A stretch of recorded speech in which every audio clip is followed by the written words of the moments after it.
Ayağına ne oldu Filip? Topallarsın. Haddini bilmez bir sarhoşun marifeti beyim. Haddini bildirmişsindir o halde.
Beyin mahareti, şeytanın sağdan mı soldan mı yaklaştığını iyi bilmekten geçer.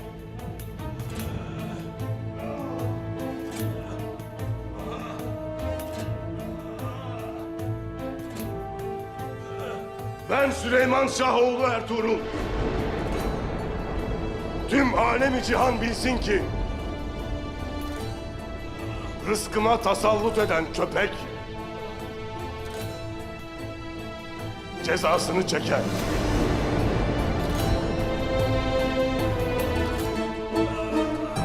Kaldırın bu iti.